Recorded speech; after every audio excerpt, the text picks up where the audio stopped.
Hello ladies and gentlemen. Last week we looked at graphing of exponential functions. Today we're going to examine this week how they relate to modeling real-world scenarios.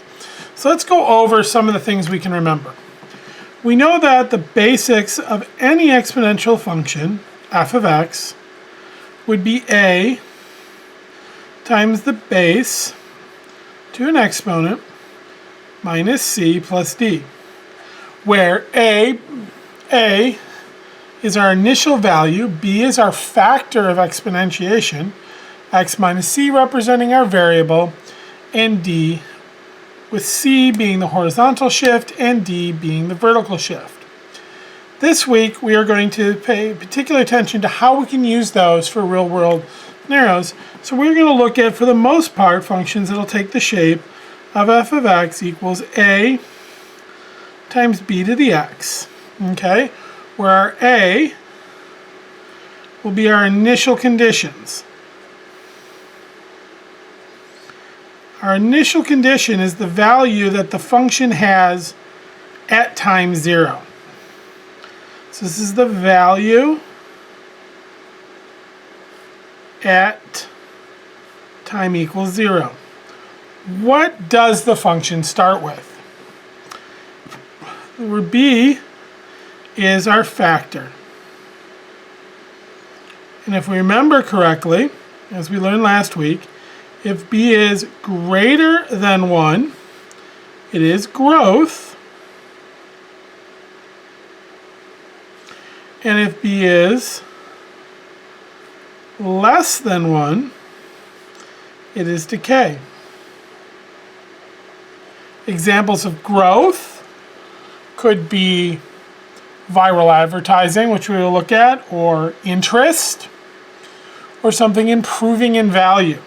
Examples of decay could be depreciation, or something as it loses value as it ages, or, for example, a bouncing ball. As you drop a ball, each successive bounce would be less than the previous bounce. So we're going to model using that information. Words we're going to need to know as we talk about this, and I've mentioned a few of them in this discussion, is we have the idea of appreciation,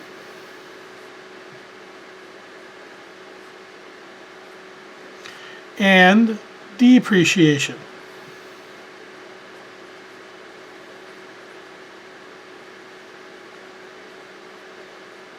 I believe I misspelled appreciation. I'm sorry about that.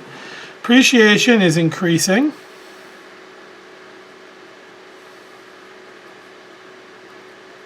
So it would be growth. Depreciation is decreasing.